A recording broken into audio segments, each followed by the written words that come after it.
बोलो श्री कृष्ण कन्हैया लाल की, सतगुरु महाराज की, श्री प्राणनाथ प्यारे की। आनंद कंदम प्रभुदेव चंद्रम ब्रजेश रूपेण पुरापि जातम् प्रवेश्य प्राप्तं प्रिय प्राणनाथं परेश पूर्णं सततं नमामि। ब्रह्म प्रिया जागरणाय जातः सर्वस्वपाता भवसिन्धुत्राता विज्ञानदाता निज धर्मधाता दिनैकबन्धो शरणं प्रपद्ये दिनैकबन्धो शरणं प्रपद्ये। बोलो श्री प्राणनाथ प्यारे की। प्रणाम। उपस्थित धर्मप्राण सुंदर साह जी, साधक साधिका जनों, प्रशिक्षण सत्र का आज हम 5वां दिवस के बैठक में उपस्थित हुए हैं। हमारा विषय चल रहा है श्री कृष्ण प्रणामी धर्म निजानंद संप्रदाय अंतर्गत। धर्म शब्दों को लेकर के हम विषय वस्तु को आगे बढ़ा रहे हैं। तो धर्म शब्द का व्याख्या करते हुए अब तक में हमने धर्म शब्द ध्री प्लस म के द्वारा धर्म शब्द बना। ध्री का अर्थ पकड़ना अथवा जानना, म यानी कि मैं।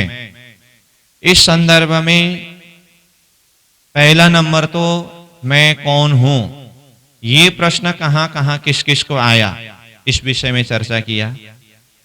फिर वास्तव में ये मैं कौन हूं, तो इस विषय में चर्चा करते हुए मैं आत्मा स्वरूप हूं। तो आत्मा को अलग अलग नाम से व्याख्या किया है, इस विषय में भी बातें हुई।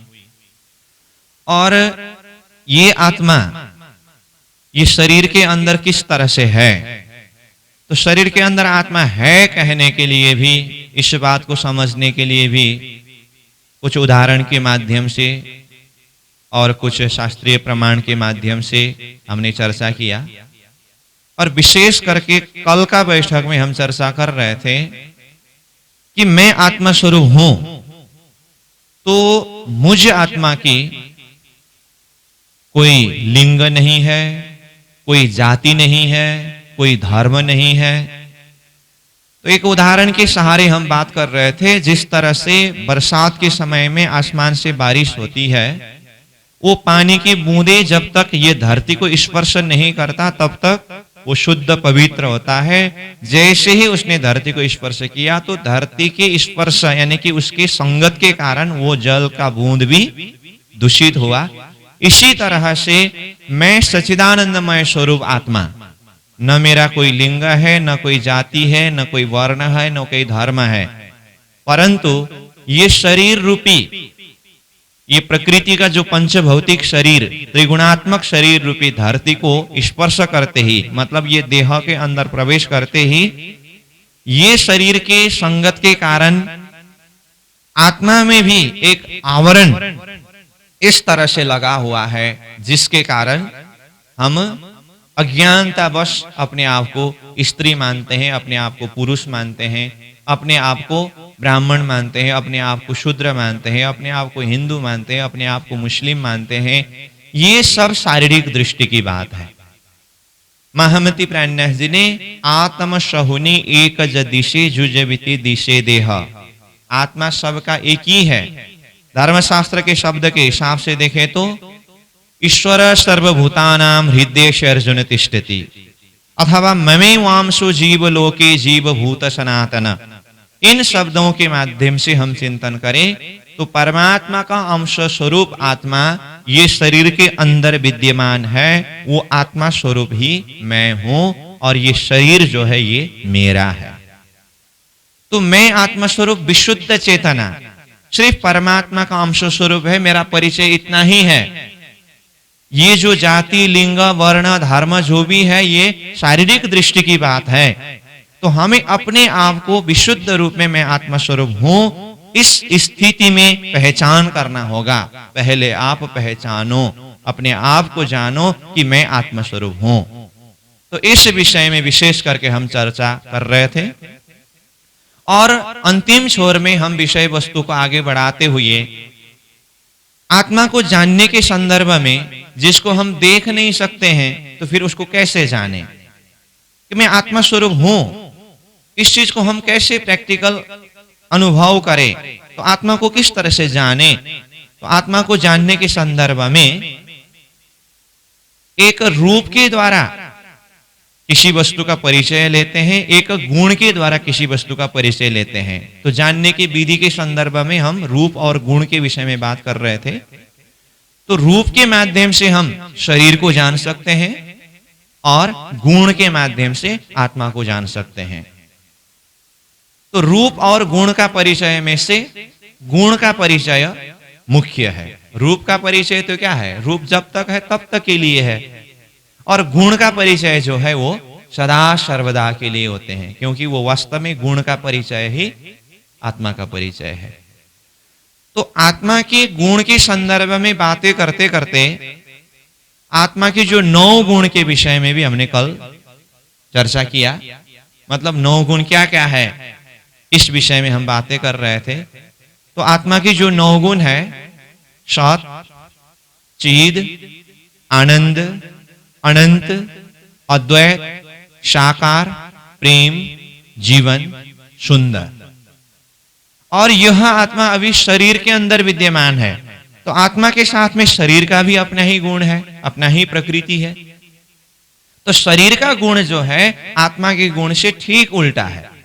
तो शरीर का 9 गुण जो है, असत, जड़, दुख, अंत, द्वैत, निराकार, मोह, मृत्यु और कुरूप, ये 9 गुण शरीर का गुण है। तो यहां तक हम कल चर्चा कर रहे थे। तो आज का हमारा विषय वस्तु अब यहीं से आगे बढ़ने वाला है। मैंने ये विषय वस्तु की शुरुआत से ही बताया हूं, फिर भी बताता हूं। ये हमारा विषय वस्तु प्रत्येक क्लास में लगभग 1 घंटा का बैठक में हम बैठेंगे, और विषय वस्तु ये धारा प्रवाह के रूप में एक आपस में जुड़ता हुआ जाएगा।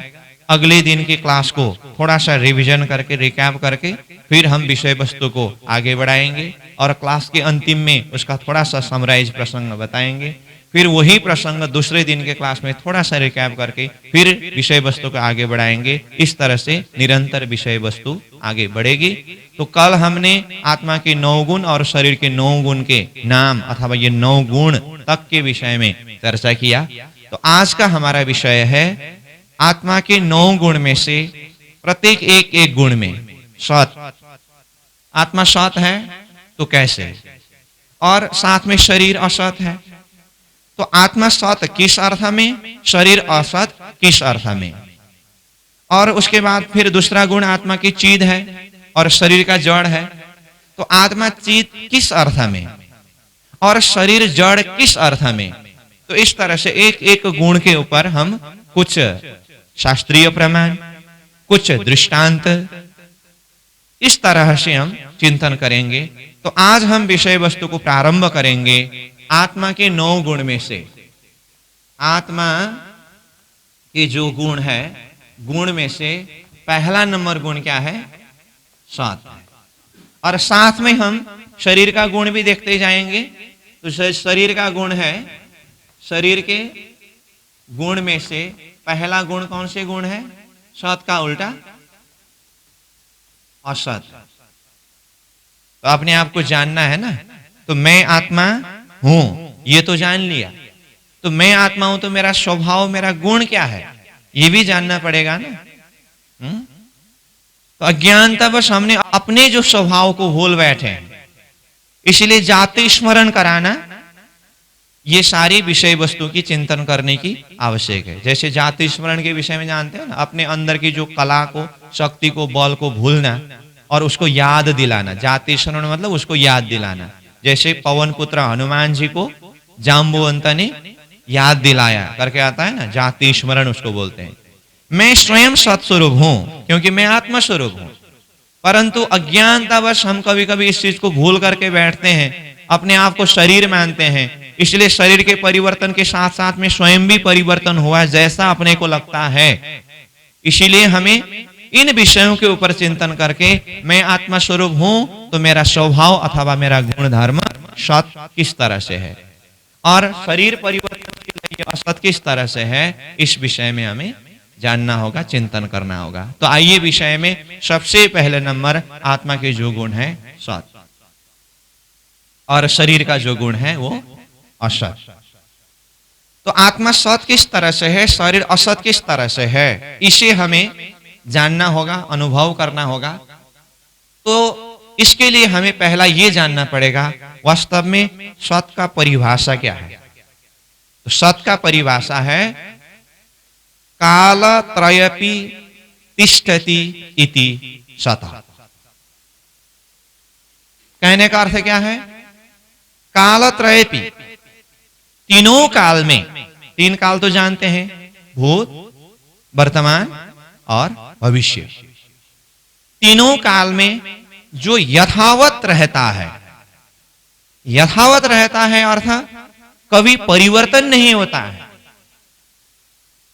था, है और रहेगा, जिसमें कोई परिवर्तन नहीं, ये है सत।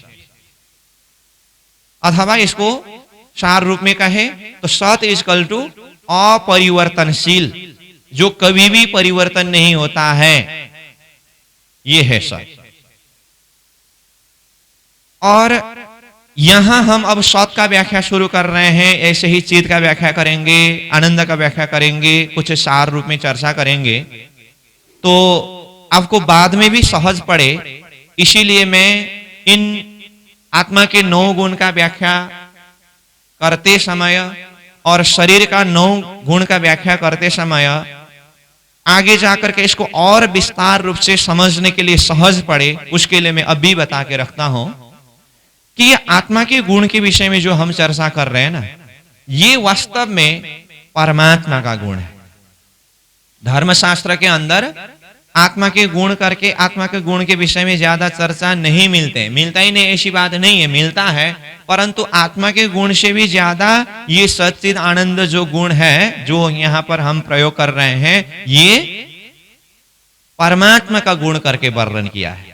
जैसे परमात्मा का गुण कहने से श्रीमद् भागवत महात्म्य मंगलाचरण शुरुआत में ही क्या कहा, सच्चिदानंद रूपाय विश्वोत्पत्त्यादि हेतवे तापत्रय विनाशाय श्री कृष्णाय वयम नुमः करके क्या कहा, वो परब्रह्म परमात्मा स्वरूप का वंदना किया, प्रार्थना किया, मंगलाचरण किया, तो कहा सच्चिदानंद रूपाय। सच्चिदानंद रूपाय मतलब सत चिद आनंद रूप, तो यहां सच्चिदानंद शब्द आया, तो ये परमात्मा की गुण विशेषता की बात है।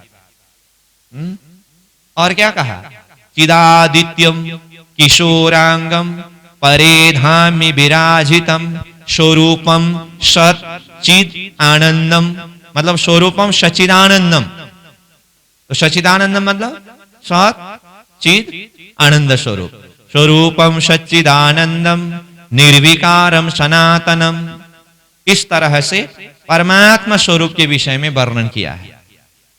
तो ये सच्चिदानंद गुण अथवा सच्चिदानंद के साथ में आगे का जो 9 गुण जितने भी है, ये सारा गुण वास्तव में परमात्मा का गुण है।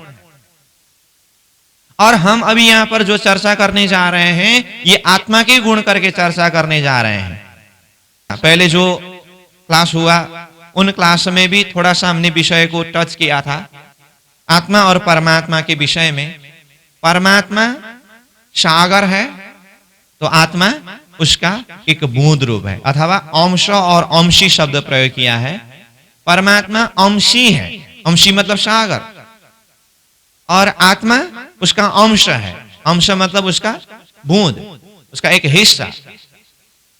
तो ये सागर और बूंद के बीच में जो संबंध है, परमात्मा और आत्मा के बीच में यही संबंध है। इसीलिए अब उदाहरण में ही हम थोड़ा सा चिंतन करें। सागर और बूंद शब्द जब प्रयोग किया ना, सागर और बूंद,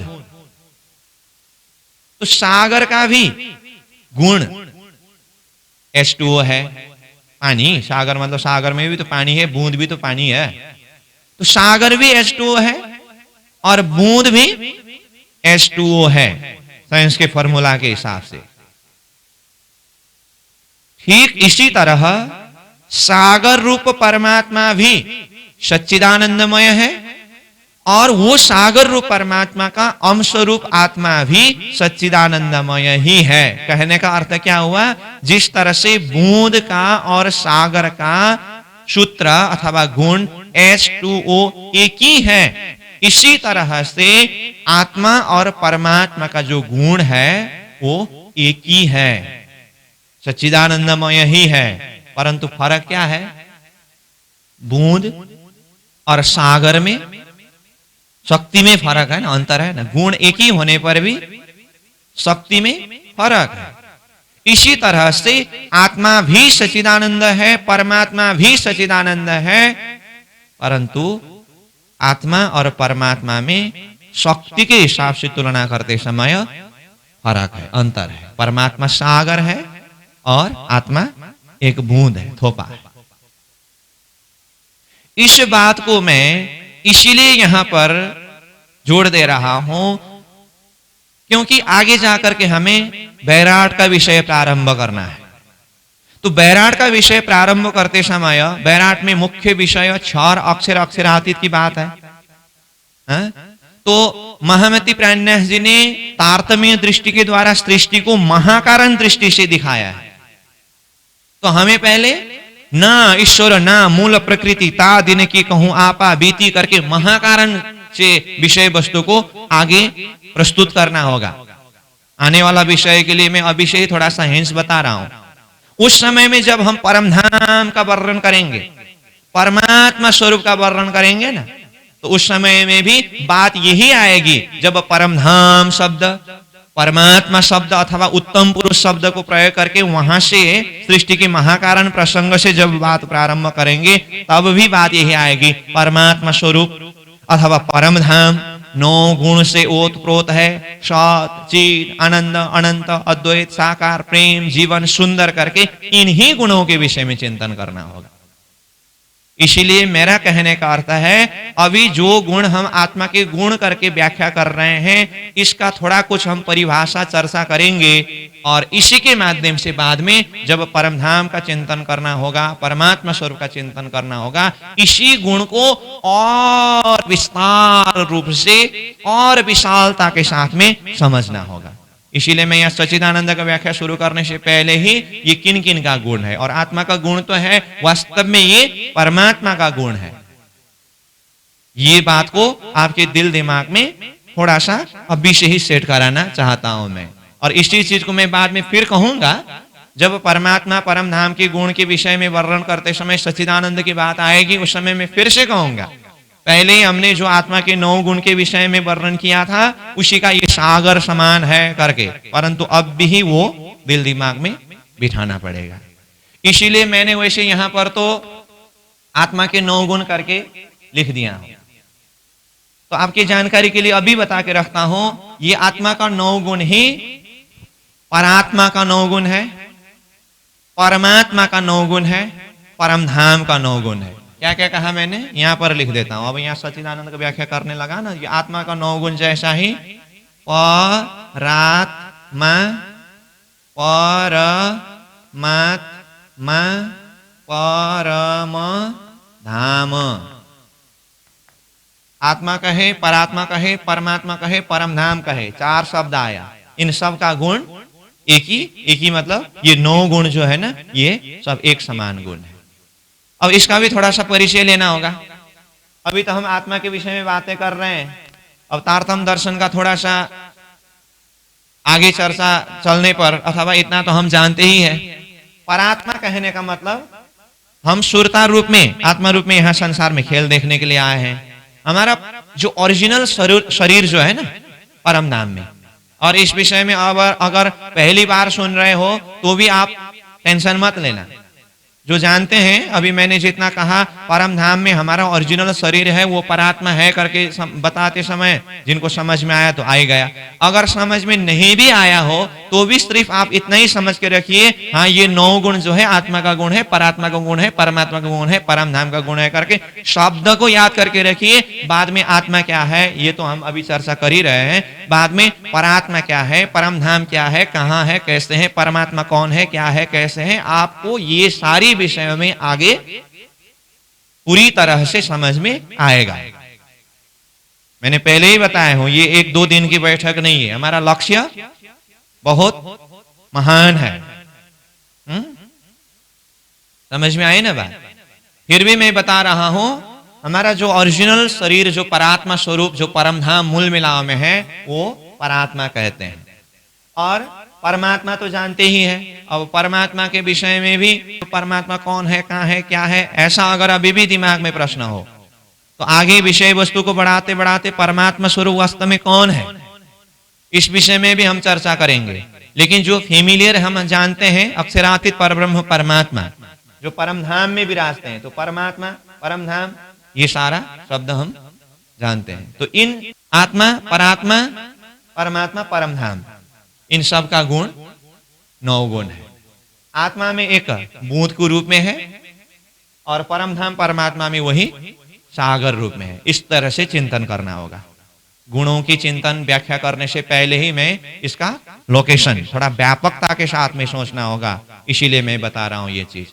और ये तो हुआ आत्मा के गुण के साथ में परात्मा, परमात्मा, परम धाम का गुण।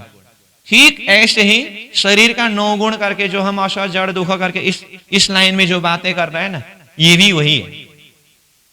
शरीर का गुण जैसा है, संसार और व्यवहार का गुण भी वैसा ही है। तो हमने पहले एक विषय वस्तु के ऊपर चर्चा किया है, 1 के पीछे 3 शून्य, 0 0 0, ये याद है ना? तो ये 3 शून्य का अर्थ क्या था सिद्धांत में? शरीर, संसार और व्यवहार।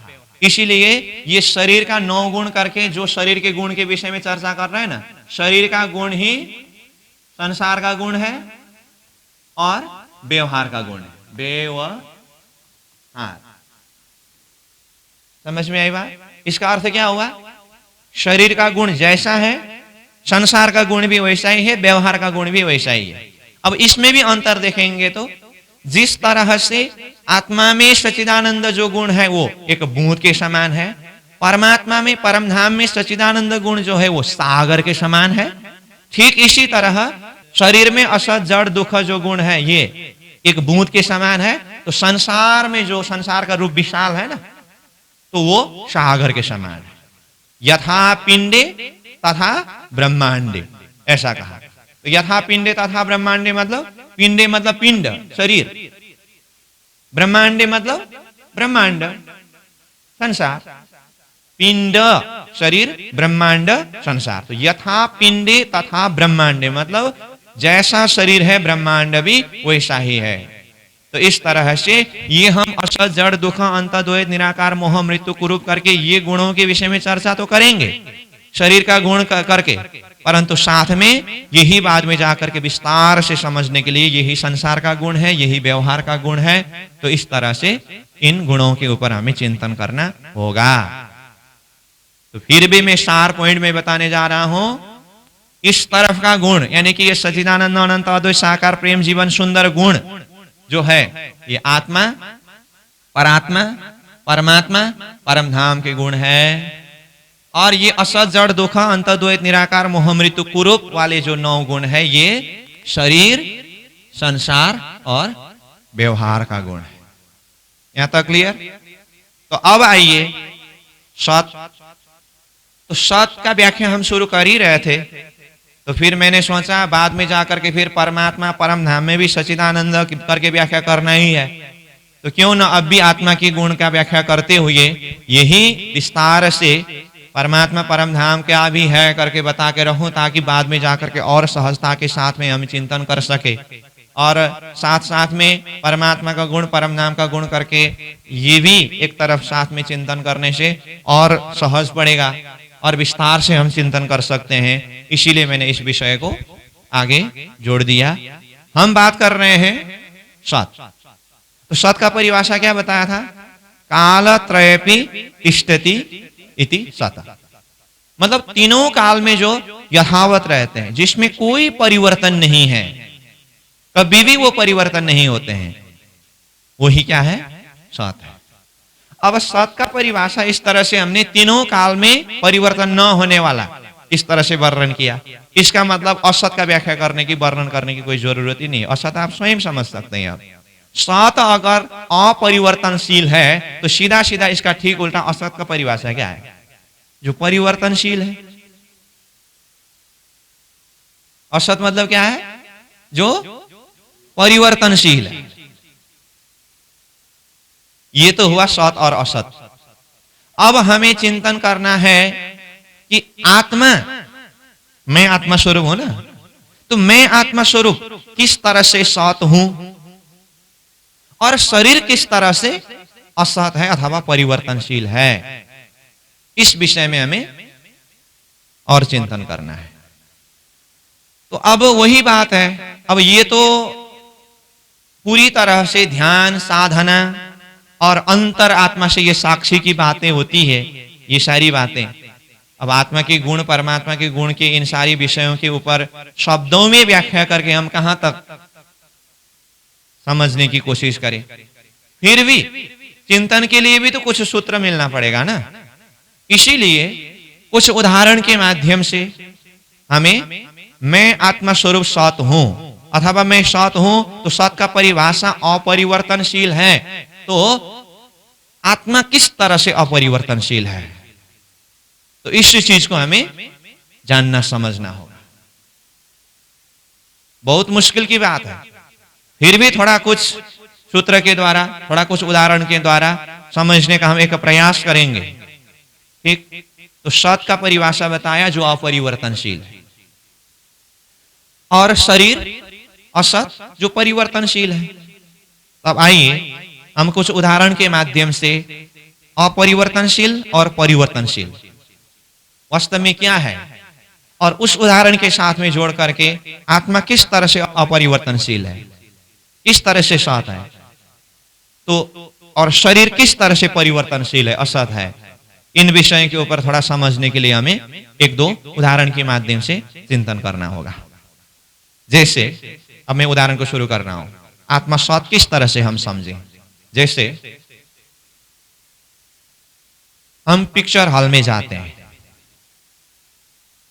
पिक्चर हॉल में जाते हैं पिक्चर देखने के लिए, फिल्म देखने के लिए। वो पिक्चर हॉल के अंदर वो सामने में दीवार में जहां पर वो पिक्चर शो होता है, फिल्म शो होता है, पिक्चर जो दिखाई देता है, वहां पर क्या लगाया होता है? कॉटन, कपड़ा। और उसमें प्रोजेक्टर के द्वारा वो पिक्चर जो लाइटिंग दे करके उसमें बड़ा सा रूप में शो करते हैं। ध्यान दे करके सुनिए, मैं उदाहरण बता रहा हूं। अब हम गए, बैठे, पिक्चर शुरू हुआ। ठीक, अब मानो 3 घंटे का पिक्चर है। अब वो 3 घंटे का पिक्चर पूरा हुआ, अब फिर दूसरा शिफ्ट शुरू होना है। अब दूसरा शिफ्ट में तो फिल्म तो बदलेगा, लेकिन वो फिल्म बदलते समय वो दीवार में जो पर्दा है वो बदलेगा? नहीं बदलेगा ना। पर्दा तो वही रहेगा, कॉटन वही रहेगा, लेकिन पिक्चर बदला। ये तो हुआ दूसरी पिक्चर की बात। अब उसी में भी, वही एक पिक्चर में भी देखिए, 3 घंटे के पिक्चर के अंदर पात्र पात्रा कितने बदलते हैं। हीरो, हीरोइन, विलेन और भी बहुत सारे होते हैं पात्र पात्रा। और सीन, सीन मतलब पिक्चर का सीन होता है ना, वो सीन कितने बदलते हैं। कभी बारिश होती है, कभी कभी आग भी लगता है, कभी गोली चलता है और गोली से एकदम खूना खून हो जाता है, कभी तलवार चलाते हैं, कभी रोते हैं, कभी हंसते हैं। मतलब पिक्चर के अंदर ये परिवर्तनशील अवस्था। लेकिन वो पर्दा जो है ना, पर्दा वही, पर्दा में कोई परिवर्तन नहीं। पिक्चर चेंज हुआ तो भी पर्दा वही है। एक दिन की बात नहीं, 2 दिन की बात नहीं, कई समय तक वही रहता है। ये मैंने पिक्चर हॉल का एक पर्दा के विषय में उदाहरण के रूप में यहां विषय को प्रस्तुत किया। और आगे बढ़ाता हूं उदाहरण को ही। विचार करिए, वो जो पिक्चर में सीन में ऐसा प्रसंग आया, पूरा बारिश हुआ। पिक्चर देखने वाले कभी कभी इतना तद्रुप होकर के देखता है, सामने वाला दोस्त को कहने लगते हैं, ओए पूरा बारिश हो गई, कैसे घर जाएंगे अब, छतरी लाए नहीं। हकीकत में बाहर तो पूरा धूप है, नॉर्मल मौसम है। ये बारिश हुई थी वो पिक्चर में, चीन में, लेकिन हम उसी में तद्रुप होकर के ऐसे भ्रमित हो जाते हैं, अब कैसे घर जाए, छतरी तो लाए नहीं। कभी कभी आग लग जाता है पूरा। और जैसे मैंने पहले ही बताया, कभी तलवार चलता है तो कभी गोली चलता है, पूरा खूना खून हो जाता है। अब आप देखिए, पिक्चर पूरा होने के बाद निकलते समय वो कॉटन को, वो पर्दा को अच्छी तरह से देखना। आग लग गया तो वो कॉटन तो जल करके सब राख बनना चाहिए था ना, लेकिन वो पर्दा राख बना नहीं, बना ना। पूरा बारिश हुआ, पानी से भीग करके पूरा गीला होना चाहिए था ना। वो पिक्चर पूरा होने के बाद तो उसको तो खोल करके अब धूप में सुखाने के लिए जाना चाहिए था ना, लेकिन वो बारिश के कारण वो भीगा नहीं, भीगा ना। पूरा गोली से, तलवार से खून निकला था तो वहां पर पूरा दिखाई दिया था, लेकिन बाद में देखिए तो पर्दा में खून दिखाई देता है। वहां इतना गोली मार दिया था, वो पर्दा छेद हुआ, तलवार चलाया था, वो पर्दा छेद हुआ। अब आगे स्वयं आप विस्तार करके समझ लीजिए। मैंने थोड़ा सा आपको चिंतन करने के लिए थोड़ी कुछ बात बताई। कहने का अर्थ, हम उसी में इतना तद्रूप होकर के देखते हैं, परंतु वो पर्दा में न बारिश के कारण गीला, न खून, न गोली के कारण छेद, न आग के कारण वो राख बना, वो तटस्थ अपनी स्थिति में ही स्थित है। अब उदाहरण को मैं इतना ही चर्चा करना चाहता हूं। अब इसका सिद्धांत मैंने ये पिक्चर हॉल का पर्दा और पिक्चर की जो परिवर्तनशील स्थिति के विषय में जो कथा सुनाया एक दृष्टांत के रूप में, अब इसका आशय क्या है? इसके द्वारा हमें सिद्धांत में यह समझना होगा कि मैं आत्मस्वरूप सत हूं, और सत का परिभाषा अपरिवर्तनशील, जो कभी परिवर्तन नहीं होता है, और शरीर असत है जो परिवर्तनशील है। तो ये परिवर्तनशील शरीर की यात्रा में मैं आत्मा अपरिवर्तनशील किस तरह से है, ये बात को समझने के लिए हमने ये पिक्चर हॉल का पर्दा और पिक्चर की स्थिति को उदाहरण के रूप में यहां चर्चा किया। अब इसका सिद्धांत क्या है? पिक्चर हॉल में जो पर्दा के विषय में बात किया ना, ये पर्दा इज इक्वल टू हमारा जीवन में आत्मा है। पर्दा इज इक्वल टू सिद्धांत में क्या है? आत्मा है। ये आत्मा रूपी पर्दा। यहां पर पर्दा शब्द एक आधार अर्थ में लिया है। पर्दा इज इक्वल टू क्या है? ये एक आधार है, और हमारा जीवन का आधार क्या है? एक आत्मा आधार है। और आधार संदर्भ में फिर वही बात, 1 0 0 0 कितना हुआ? 1000 हुआ। एक को हटा दीजिए, कितना हुआ? शून्य का कोई अर्थ नहीं है। तो ये 1000 के उदाहरण में एक क्या है? आधार है। तो तब भी हमने कहा था वो एक आधार आत्मा है और 3 शून्य शरीर संसार व्यवहार है। उस उदाहरण के द्वारा भी एक जिस तरह से आधार है ऐसे ही जीवन का आधार आत्मा है करके कहा। इसी तरह से हम यहाँ आज ये थप उदाहरण के द्वारा बातें कर रहे हैं। पिक्चर हॉल के पर्दा, कॉटन, वो आधार है। वो आधार इसीलिए है, आप एक काम करिए, वो पर्दा को हटा दीजिए, दीवार को हटा दीजिए और वो प्रोजेक्टर को, लाइट को ऐसे फेंक दीजिए, कहां दिखाई देगा?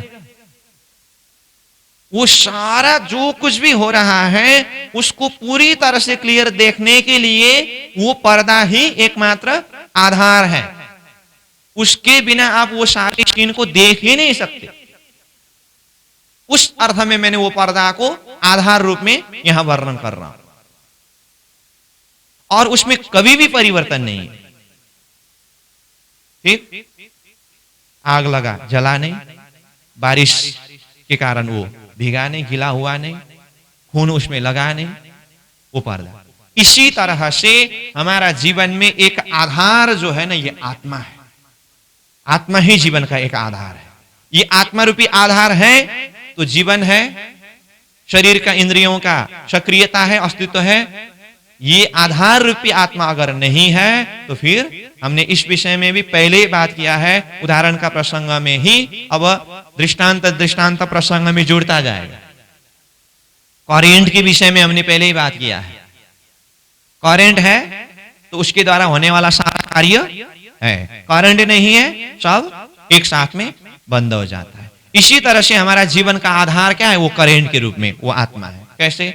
आत्मा रूपी करेंट है, आधार है, इसीलिए मुंह बोल रहा है। आत्मा रूपी वो आधार करेंट है, इसीलिए कान से सुन रहा है, आंख से देख रहा है, हाथ पैर चल रहा है, सारा गुणांग इंद्रिय सक्रियवान है। उसका एकमात्र आधार क्या है? आत्मा। जिस तरह से एक है इसीलिए 3 शून्य 1000 है, करेंट है इसीलिए उसके द्वारा सारा कार्य हो रहा है। ऐसे ही आत्मा है एक आधार के रूप में, इसीलिए ये जीवन की यात्रा सब संभव हो रहा है। जिस तरह से पिक्चर हॉल में पर्दा है इसीलिए वो सारा लाइटिंग उसमें विजुअलाइज हो रहा है, वो आधार। तो जीवन का आधार आत्मा है। आत्मा को एक बार शरीर से निकाल करके देखिए, वो शरीर का नाम क्या बोला था? आत्मा को निकाल के वो शरीर को देखिए, वो शरीर का नाम क्या है? लाश। इसका मतलब ये शरीर का जो अस्तित्व दिखाई दे रहा है, क्या होने से? आत्मा होने से। इसीलिए उसको आधार शब्द प्रयोग किया गया है। पिक्चर हॉल का पर्दा इक्वल टू आत्मा, एक आधार। अब वो आधार रूपी पर्दा के ऊपर वो पिक्चर में जितने भी जो परिवर्तनशील अवस्था, मैंने कहा पात्र पात्रा का परिवर्तन, अब वो डायलॉग वगैरह, सीन वगैरह सारा वो तो है ही। ऐसे ही ये परिवर्तनशील जो पिक्चर जो है ना, एक फिल्म जो है ना, ये परिवर्तनशील जो फिल्म है हमारा एक जीवन का यात्रा है। जीवन की यात्रा। शरीर है तो शरीर के साथ में गुणांग इंद्रिय है, अंतस्करण है, अंतस्करण में विशेष मौन है, एक्टिव होकर के चलने वाला। ये हमारा जीवन एक फिल्म है। अब ये जीवन रूपी फिल्म में कभी खुशी कभी गम, कभी खुशी कभी गम, कभी रोना पड़ता है, कभी हंसना पड़ता है, कभी कभी अंदर आग लगता है।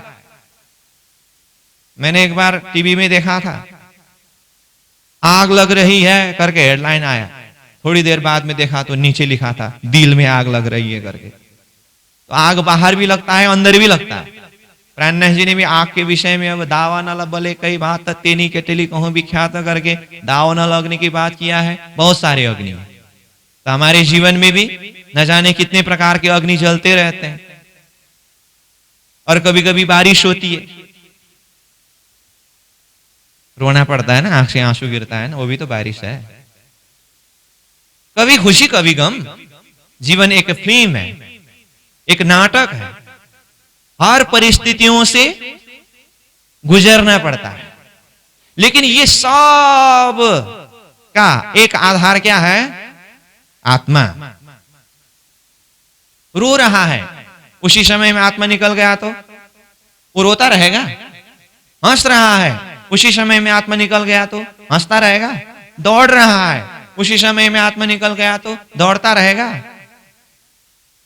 सो रहा है, उसी समय में आत्मा निकल गया तो वो सोता रहता है। ये तो है। इसका मतलब जीवन में जो कुछ भी हो रहा है वो आत्मा रूपी आधार होने से हो रहा है।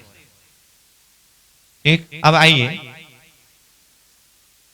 जिस तरह से यह आधार पर्दा, ऐसे जीवन का आधार आत्मा। अब जीवन में कभी सुख कभी दुख।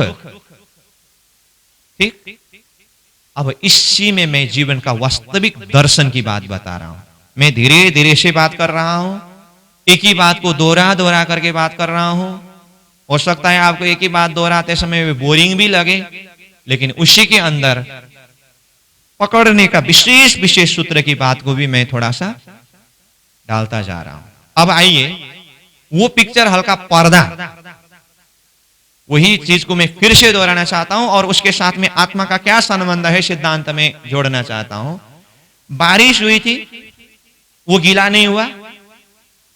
आग लगा था, वो जल करके राख नहीं हुआ। पूरा तलवार गोली से वो सामने वालों को लग करके पूरा खूना खून हुआ था, लेकिन वो पर्दा में खून नहीं लगा था। इसका मतलब ये जो कुछ भी हुआ वो किसी भी चीज का असर वो पर्दा में नहीं है। अगर वो पर्दा में नहीं है तो जीवन रूपी पर्दा में, अब देखिए, जीवन रूपी पर्दा में देखिए, हम कभी कभी इतना खुशी का अनुभव करते हैं, कभी कभी हम इतना दुख का अनुभव करते हैं। ये खुशी दुखी, कहा ना, कभी खुशी कभी गम, ये सारी जो स्थिति का जो अनुभव है ना, ये आत्मा दर्जा की बात है या इंद्रिय अथवा अंतस्करण दर्जा की बात है?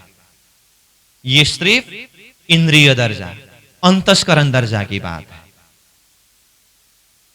आत्मा को इसके साथ में कोई लेना देना नहीं है। वो सिर्फ एक दृष्टा भाव से, साक्षी भाव से देखते रहते हैं, साक्षी भाव से देखते रहते हैं। वो सुख दुख से, वो उतार चढ़ाव से, वो परिवर्तनशील स्थिति से आत्मा को कोई लेना देना नहीं है। इसीलिए मैंने पहले भी कहा था, मैं आत्मा और मेरा शरीर। अब मेरा कुर्ता जल रहा है, मैं तो नहीं जल रहा हूं ना। यही भाषा को दूसरा शब्द प्रयोग करके देखें, मेरा शरीर जल रहा है, मैं तो जल नहीं रहा हूं ना। मेरा कुर्ता जलता हुआ मैं दृष्टा भाव से देख रहा हूं। कुर्ता जल रहा है, मैं सिर्फ दृष्टा भाव से देख रहा हूं, मैं तो नहीं जला ना। इसी तरह से वो आत्मा शक्ति जो है ये कह सकती है कि मेरा शरीर जल रहा है, मैं दृष्टा भाव से देख रही हूं, परंतु मुझे उसका कोई असर नहीं है। आत्मा वो स्थिति में पहुंचना, पिक्चर हल्का पर्दा जो आधार है उसमें कोई परिवर्तन नहीं है, किसी चीज का असर नहीं है उसमें। इसी तरह से जीवन की यात्रा की ये परिवर्तनशील स्थितियों के कारण आत्मा को कोई असर न होना, आत्मा जिस स्थिति में था वही स्थिति में है, वही स्थिति में रहेगी। इसका नाम है सत्य, जो अपरिवर्तनशील है। अब वो पर्दा पहले गीला था, अभी सूखा है, ये तो परिवर्तनशील हुआ ना। तो अपरिवर्तनशील, यथावत अपने स्थिति में रहने वाला। समझ में आई बात? इसका अर्थ हम जीवन में जो सुख दुख का अनुभव करते हैं ना, ये सुख दुख का अनुभव हमारा इंद्रिय, हमारा अंतस्करण कर रहा है या आत्मा करती है? शक्ति देने वाला आत्मा है अनुभव के लिए, परंतु वो आत्मा बोला ना, वो दृष्टा भाव से देखती रहती, उसको कोई फर्क नहीं पड़ेगा। ये स्थिति की बात है। तो ये उदाहरण के माध्यम से, अब मैं ये उदाहरण को सार निकालना चाहता हूं। ये उदाहरण के माध्यम से, ये प्रसंग के द्वारा हमें ये जानना होगा, मैं आत्मा स्वरूप हूं, मैं आत्मा सत स्वरूप हूं, इसीलिए मेरे में कोई परिवर्तन नहीं है। और ये जीवन की यात्रा में जो सुख दुख है, उतार चढ़ाव जो है, ये सारा इंद्रिय दर्जा का है, अंतस्करण दर्जा का है। मैं एक साक्षी भाव से, दृष्टा भाव से देख रही हूं, इसका कोई भी असर मेरे में नहीं है। ये स्थिति में पहुंचना होगा। मैं लक्ष्य की बात कर रहा हूं। अभी इंद्रियों के संसर्ग के कारण स्वयं वो जीव, स्वयं आत्मा भी परवश होकर के, प्राणनाथ जी के शब्द से कहूं तो जलचर मिल जलचर हुआ है। इसीलिए शरीर जलते समय आत्मा अपने आप को मैं भी जल रहा हूं जैसा लग रहा है। यही तो भ्रम है, यही तो फरामोशी, यही तो अज्ञानता है। वो स्थिति में है। मैंने कल उदाहरण में बताया हूं, धरती को स्पर्श करते ही पानी का बूंद दूषित हुआ है, उसको फिर से फिल्टर करके शुद्ध बनाना है। कहने का मतलब शरीर का, इंद्रिय का संसर्ग करते करते आत्मा भी उसी तरफ बह गया है। तो इन विषयों के ऊपर हमें एकदम से गहराई से चिंतन करके, ये अभी इतना सुना और बस हो गया ऐसा नहीं, ये तो एक सूत्र है, इसको पूरा ध्यान में, चिंतन में पूरा उतारना पड़ेगा। तब जाकर के करत करत अभ्यास से जड़मती होत सुजान, रसरी आवत जावत है शील पर पड़त निशान करके कहा कि नहीं कहा? तो इसके लिए भी पूरा अभ्यास करना पड़ेगा।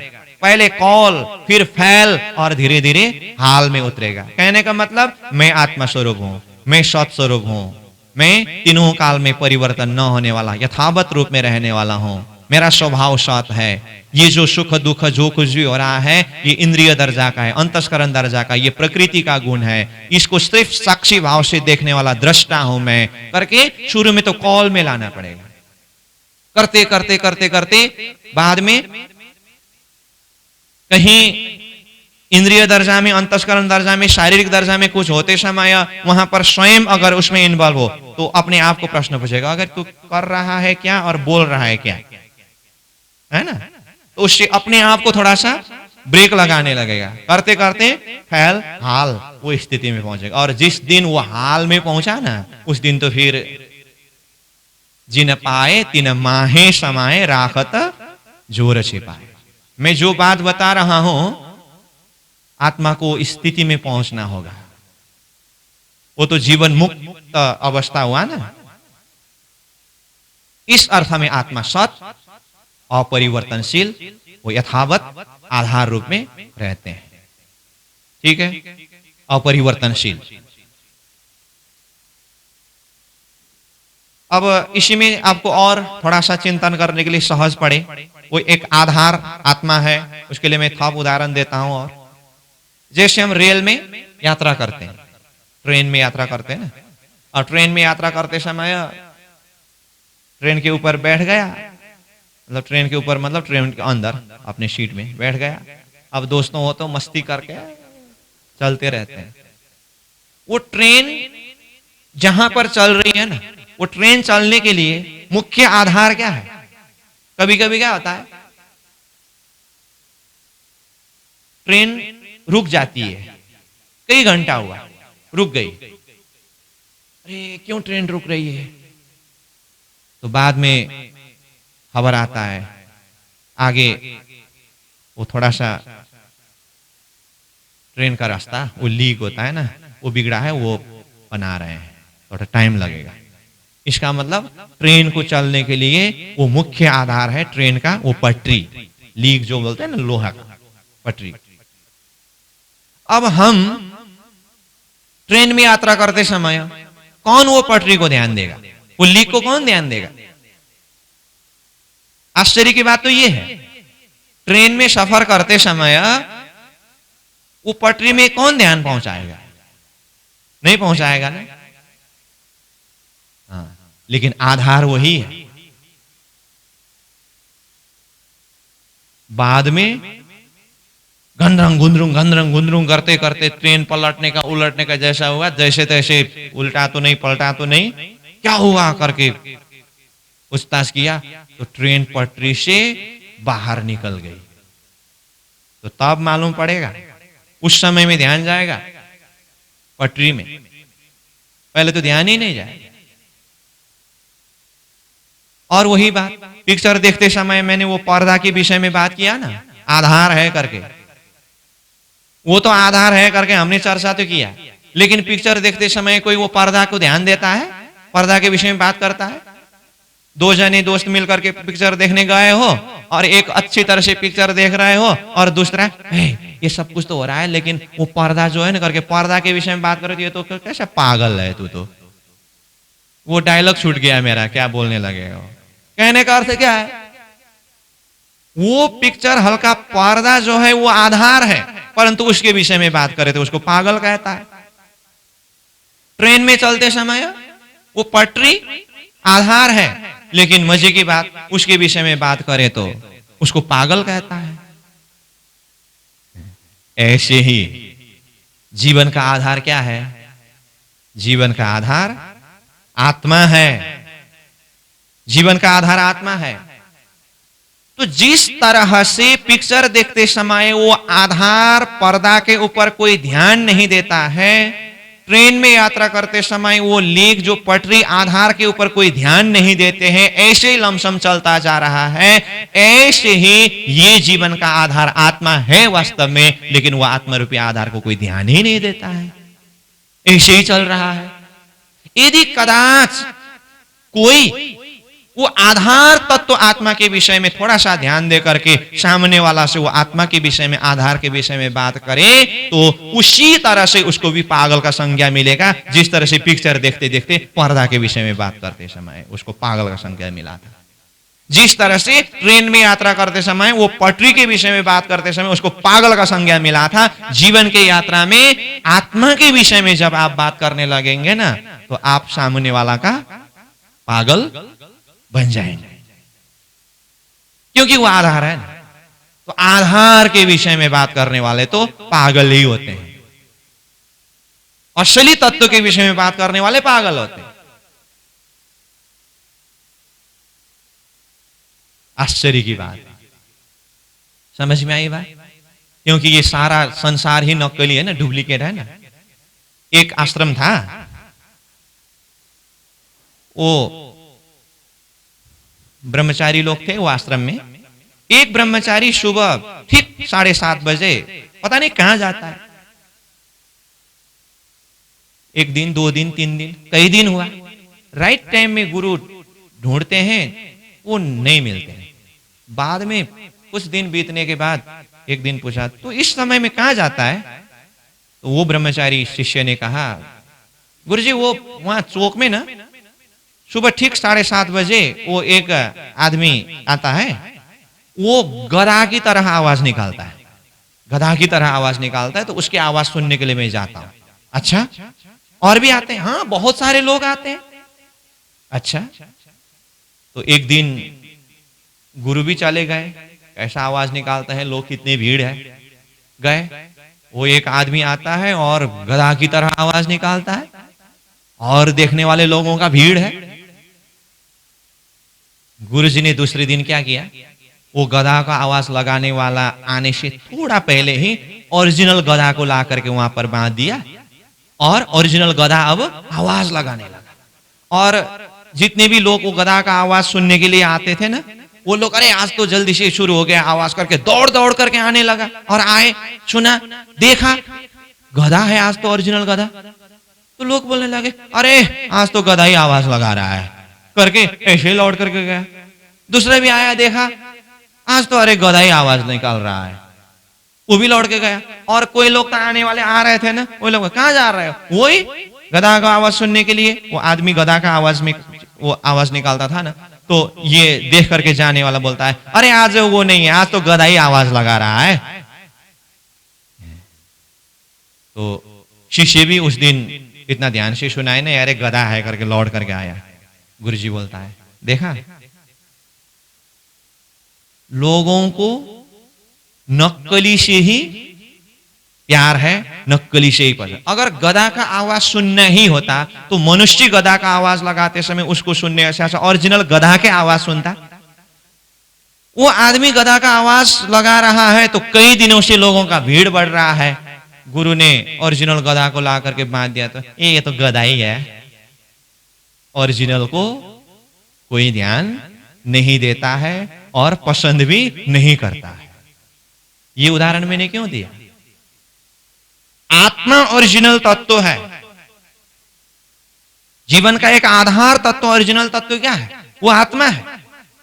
और ये शरीर जो है ना, ये शरीर, अंतस्करण, इंद्रिय, ये संसार का जो भी रंगमंच नाटक जो है ना, ये नाटक है, डुप्लीकेट है।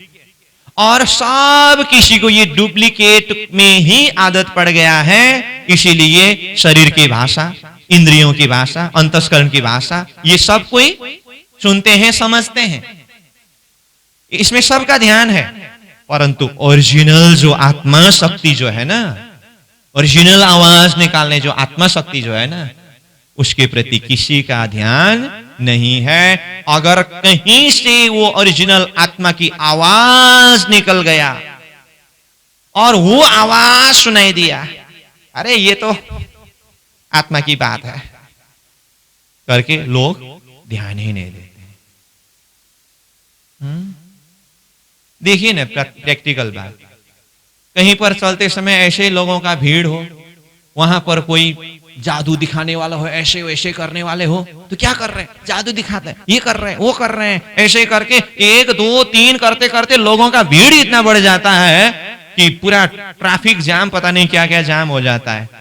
और उसी जगह में चारों तरफ इतना माइक लगा करके, बैनर उनार लगा करके, पूरा पहले से ही माइकिंग हल्ला करके, यहाँ पर फलना महात्मा जी, गुरुदेव अथवा स्वामी जी, पता नहीं क्या क्या बड़े बड़े टाइटल वाले आकर के ऐसे ऐसी कथा होने जा रहा है, श्रीमद् भागवत अथवा श्रीमद् भागवत गीता ज्ञान ये के राम, धार्मिक कार्यक्रम के लिए हो तो लोग अच्छा ऐसा हो रहा है लौट करके जाते हैं।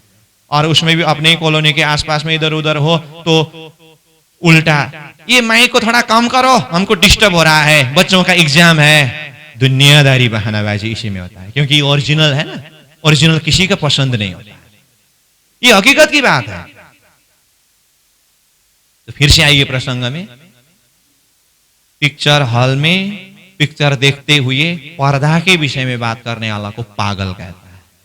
ट्रेन में यात्रा करते समय पटरी लीक के विषय में बात करने वाला को पागल कहता है। परंतु वही आधार है, ऐसी जीवन की यात्रा में यह आत्मा तत्व आधार है, सत्य है। आत्मा के विषय में बात करेंगे तो इसलिए लोगों का दिल दिमागी क्या बना है? हम तो बहुत भाग्यवान हैं, ऊपर वाला ने भरपूर कृपा किया है। इसीलिए इसी समय से परमात्मा ने, राज्य ने ये भाव जगा दिया ताकि अध्यात्म के ऊपर इतना विश्वास के साथ में लगे हुए, अपने आप को गर्व करना पड़ेगा। समझ में आई भाई? लोगों का मानसिकता क्या है? धर्म कर्म पूजा पाठ 60 वर्ष के बाद में, वो तो 60 वर्ष के बाद में, गवर्नमेंट सर्विस वाला को भी 60 वर्ष के बाद में तो रिटायर दे देते हैं। अब आप कुछ नहीं करेंगे, सही हिसाब से कुछ नहीं कर पाएंगे, इसलिए घर में बैठ करके खाओ, आनंद से जीवन जियो। 60 साल के बाद में श्रीमद् भागवत गीता में कहा ना, 15वें अध्याय का पहला नंबर श्लोक क्या है? ऊर्ध्व मूलमध शाखम अश्वत्थम प्राउरव्ययम छंदांसि यस्य पर्णानि यस्तम वेद स वेदवित्। इसका व्याख्या तो अपनी जगह में है, इससे मैं सार शब्द इतना ही बताना चाहता हूं। एक सृष्टि रूपी वृक्ष है, वो सृष्टि रूपी वृक्ष उल्टा है, ऐसा कहते हैं।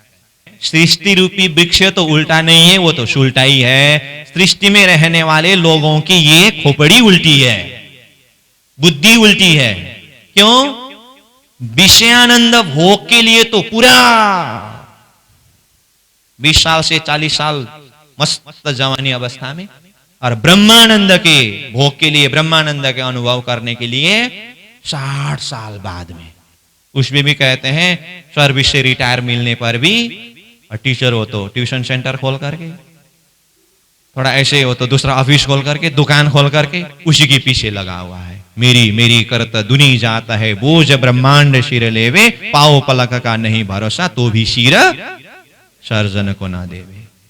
बांधत बंद आपको आपे, ना समझे माया को मरम, ना करे भजन, दोष देवे साई को, कहे दया बिना न होए साध संग। प्राणनाथ जी ने कितनी सारी बातें की है, इसीलिए कहा साधु हम देखा बड़ा तमाशा, मैंने बहुत बड़ा तमाशा देखा।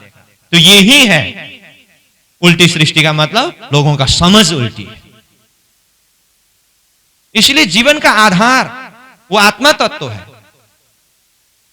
समय में ही होश संभाल करके मैं आत्मा स्वरूप हूं, मैं सत स्वरूप हूं, ये चीज को अनुभव करना होगा।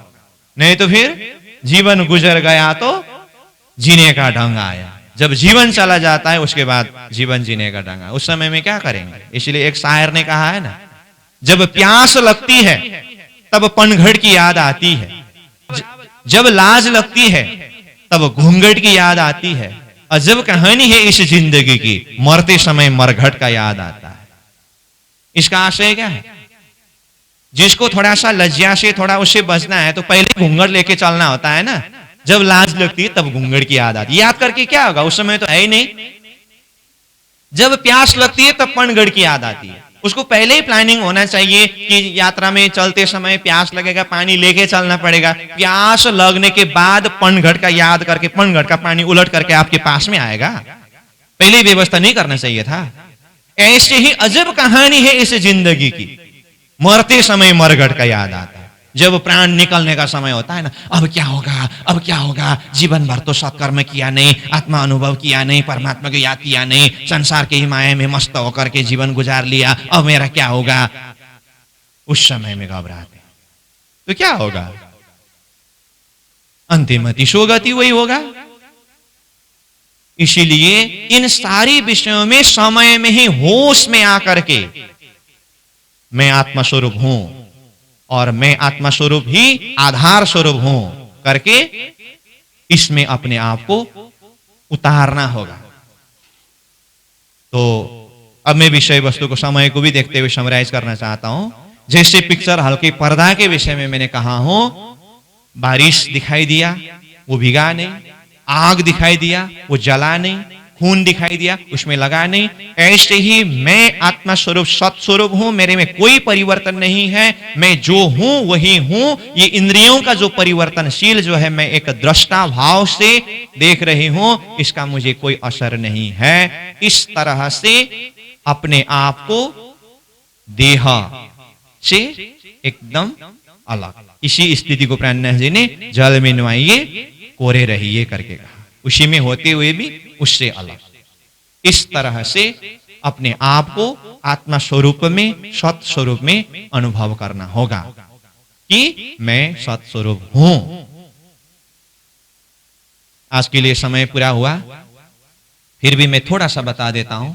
अब असत शरीर का गुण है, तो आत्मा सत है तो असत शरीर परिवर्तनशील है। इसीलिए शरीर परिवर्तनशील तो आप जानते ही हैं। शरीर पहले नहीं था, जब आया तो कैसी स्थिति में, थोड़ा बड़ा हुआ, थोड़ा बड़ा हुआ करते करते अभी एकदम से है थोड़ा, अब 60 साल 70 साल में शरीर की स्थिति को देखिए, फिर करते करते फिर जीर्ण हो जाएगा, फिर खत्म हो जाएगा। शरीर का परिवर्तनशील तो देख ही रहे, उसमें क्या वर्णन करना है? तो इस तरह से आत्मा को सत और शरीर को असत रूप से चिंतन करके, मैंने कल भी कहा था, ये शरीर के गुण को भी अच्छी तरह से जानना होगा। ये 20 है करके अच्छी तरह से जानने के बाद ही उस प्रति की आसक्ति छूटेगा ना, उसको भी अच्छी तरह से जानना होगा। अब ये अमृत है करके जानने के बाद फिर उसके महत्व को समझ में आएगा। तो ऐसे ही ये शरीर के गुण को भी जानना होगा अच्छी तरह से, जिसको छोड़ने के लिए आत्मा के गुण को भी अच्छी तरह से जानना होगा, जिसमें होने के लिए। तो आज का प्रसंग में हमने ये जो 9 गुण, आत्मा, परात्मा, परमात्मा, परमधाम का गुण है, और इधर वाला शरीर, संसार, व्यवहार का गुण है, ये भी चर्चा किया। और साथ में आत्मा का सत और शरीर का असत, ये गुण के ऊपर आत्मा सत है जो अपरिवर्तनशील है, कुछ उदाहरण के माध्यम से इस विषय में चर्चा किया। कल इसी को निरंतर आगे बढ़ाते हुए दूसरा गुण सीध, इसके ऊपर चर्चा करेंगे और आगे जितना जितना होता जाएगा निरंतर विषय वस्तु आगे बढ़ती जाएगी। आज के लिए यहीं पर विश्राम। पूर्णमदः पूर्णमिदं पूर्णात् पूर्णमुदच्यते पूर्णस्य पूर्णमादाय पूर्णमेवावशिष्यते। प्रणाम।